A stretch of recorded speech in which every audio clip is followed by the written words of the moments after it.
Good morning. Hello. Welcome to HTAT in the morning. We are your hosts. Call for topics. What's on your mind these days? Me, my mind? Yes. Here's a question. So we have all worked in various scaled frameworks where you've got at least two teams working together. In a situation where the solution is bigger than one team, at least two teams get together and they combine planning and they combine delivery. And sometimes this is two teams, sometimes it's, up to 150 people across teams. many teams. Yeah, could be a lot of teams. Mm-hmm. But there's a coordination mechanism, a cross-cutting orchestration layer. I think about that as what and how, right? So what is the backlog that's going to feed all the teams, and how does it decompose on the what side in prioritization? And then the how side being, are we on track for delivery or not, right? That's how I sort of think about those conversations, like that layer. Is there anything else that you guys have found? Like that seems to be enough for me, but anything else that is missing or could be helpful, or like what's in your scrum of scrums? Remember those Capital One commercials? That's a bit of a stretch. It's early. What's still. in your wallet?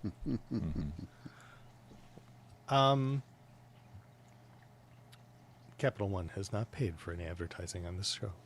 No, but we'll follow up with them because I assume this would be very lucrative for them. I assume they could get dozens of nickels. Yes, exactly. 3 people come to their website now.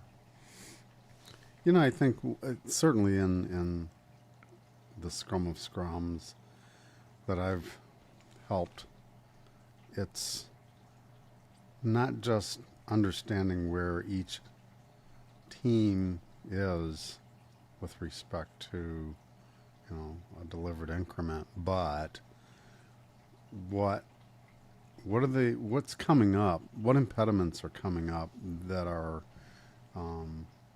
possibly impacting all of them, or what are the things that a team is getting ready to do that might adversely impact another. And so getting the heck out of each other's way sometimes is just as important as getting together and delivering something. So does that mean that the architects need to be there, or the tech leads need to be there? Mike, you and I talked about having architecture as its own broken out discussion. We did. We did talk about many organizations seem to have no choice than to have architecture broken out as its own entity because they've structured themselves that way, such that there are few architects and they live in a small, cohesive group. Okay, they report to a common manager, and occasionally they talk to each other. That seems to be more the better. So you're downplaying the cohesion within the enterprise architecture group somewhere? Sometimes, it's like these guys got to that role by being extremely knowledgeable and smart, and not necessarily for their ability to play well with others. Interesting. Yeah. Not that there aren't exceptions. There are very personable architects out there in the world, and I've worked with them. So, but I think that your question presupposes that we have an understanding of the structure of the organization. Because if you have a simple organization where you can build cross-functional teams with all the roles you need, including architects, then to say that you need certain representation at the Scrum of Scrums is less dire, I guess. But it's if the only time you can ever talk to an architect is at the Scrum of Scrums, then you've got right. But Mike, it sounds like what you're saying is if you've got that capability built or baked into a team, then at the Scrum of Scrums they would be naturally represented, right? Yes, but so think about this. Name some roles. Name some roles that would be on a software development team. First base, left fielder. Sorry, damn it. Shortstop. I do this every time. Scrum master, product owner, development team member, UX tester. Okay, there you go. So you got developers, you got UX, you got testers, you got architects, right? Yep. And if we were to say that at a Scrum of Scrums, who goes to the Scrum of Scrums? Do you send 6 different representatives from every team up to the Scrum of Scrums? Minimum. No. That would become unwieldy, right? It would. So, but whoever you do send has to be able to speak intelligently Right. about what the team is working on. And so I have seen situations where in order to achieve that, they would talk about, the team would discuss what we needed to talk to the world about and to decide which members of the team would best represent that viewpoint to the others. And so that makes it more malleable. If you have to sit there and say only the architect goes, or only the lead, only your most knowledgeable developer goes, I don't know if that. Yeah, I would have to say it depends, but to your point, you probably want a product owner to talk about what? Oh my God. Oh, you're using an I Apple do. product. Here's the thing, Apple. I've turned this off multiple times and you keep turning it back on. So what kind of user experience do you suppose that is? Notice my irritation. Anyway, I think you need what is just a product owner, and 2, I think you need how, which is maybe the tech lead or maybe the scrum master if it's not super technical, right? And beyond that, as needed. What do you think? Well, yeah, and I think that's what Mike's saying, it being malleable. Historically, we'll see, a scrum master or product owner or both go, but there are times when the scrum master may not be technically sharp enough to delve into a detail that's architectural in nature. Or And at least so is they not may as ask to versed have in them the accompany. technical, as well versed in the technical jargon of this to Right, convey right, the right, import of it. Let's not cast aspersions on the abilities or knowledge of our scrum masters and our No, and I'm not. I'm not. Some are more technical than others, obviously, but yeah. in cases where they aren't, it's best from a communication perspective to bring along somebody who can convey the right message versus bungling it, and you'll have to circle back and have somebody get the information again anyway. So I think it's fair to say that to be a really good scrum master, you don't necessarily have to have a deep technical knowledge of the domain because you're more focused on the level of people and interactions, generally speaking. I don't know if you'd agree with that. But definitely sometimes the question on the table is deeply technical. So I think to Mike's malleable point, like that's the time when you have to bring the tech lead or the architect, or you can't resolve the question. Is that about fair? Yeah. Yeah.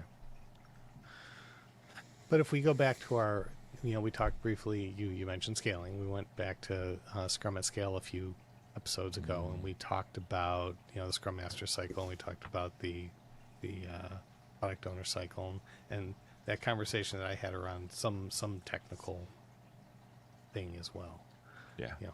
There's the coordination, there's the definition, and there's that implementation circle, which might be very technical. And to say that you've got those, that triumvirate of viewpoints represented from your team to the Scrum of Scrums, no matter who is the fulfiller of that, since they're coming from the development team concept, then any one of and we imply, we used to come right out and say there are no titles within Scrum team, development teams. There are,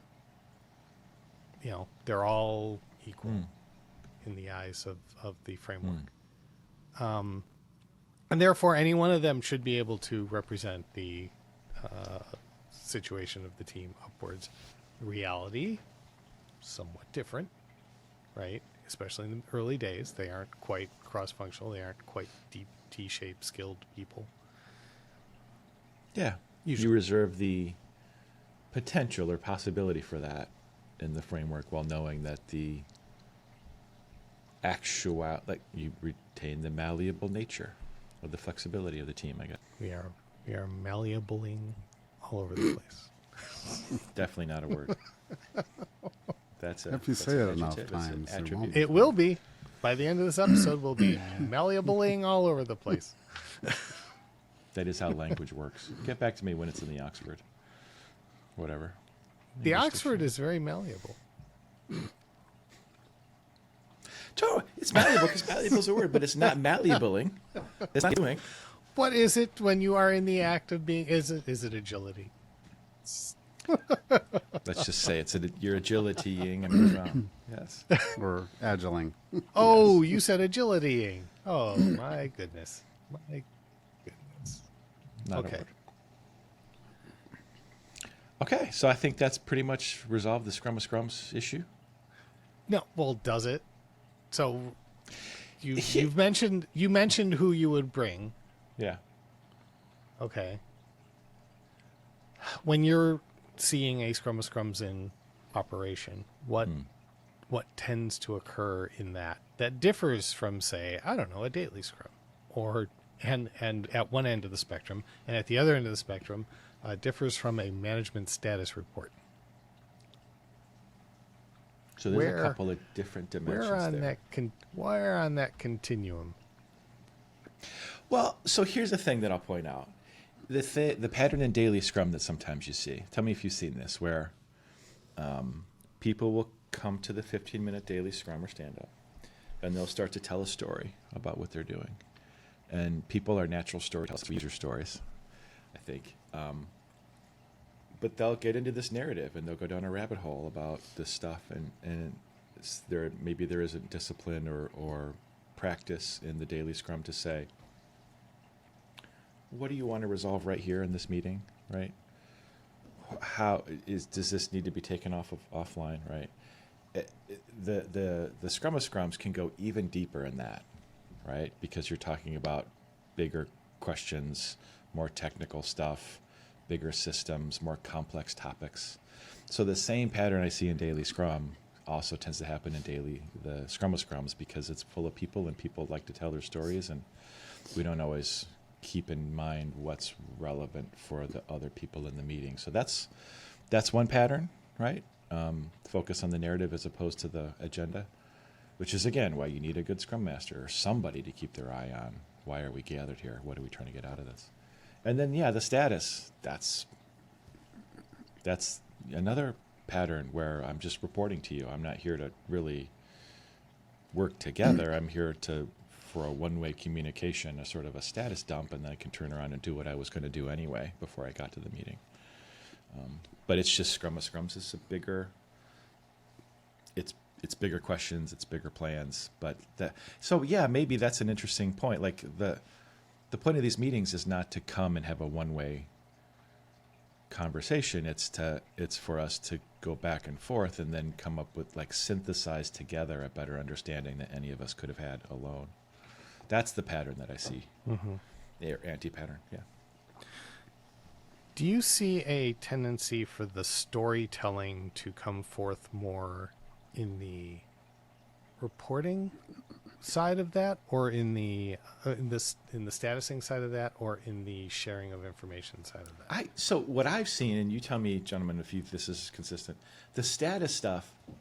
So first of all, where there's a focus on status, there's generally a history of status reports.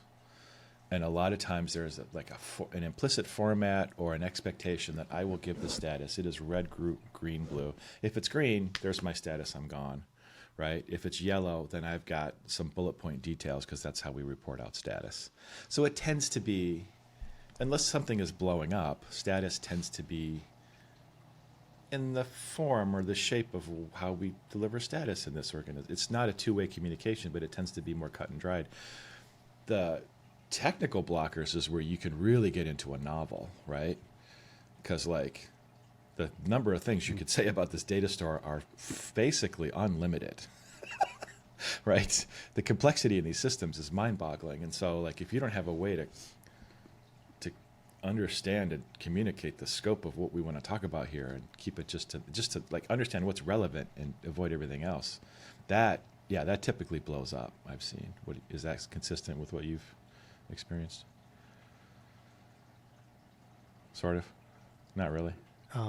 Well, I think one of the things I've experienced is an organization where trust was not high. And the tendency for storytelling was almost driven by a defensive measure. It was I'm going to defend my lack of progress by telling a very long narrative about how I've spent every minute of my prior day. Right. And you know, you're 2 minutes into the story and you're going, you aren't saying anything. You're covering for yourself as opposed to helping us understand how we can move forward. Yeah. Yeah. Are you asking for help? Is there something in there that we need to dig into? And I think what I've seen a lot of times in Scrum of Scrums is it's who's driving the Scrum of Scrums, is what layer of oversight is present in the Scrum of Scrums. And so we can talk all day about who we send up from the team, but who are they going to hold court with when they get up there, right? What does the peer group look like? And it really should be teams talking to teams, the same as it's individuals talking to individuals down at the team level. But I think there is an emphasis on that's an opportunity for project management to get involved or some layer of oversight, and depending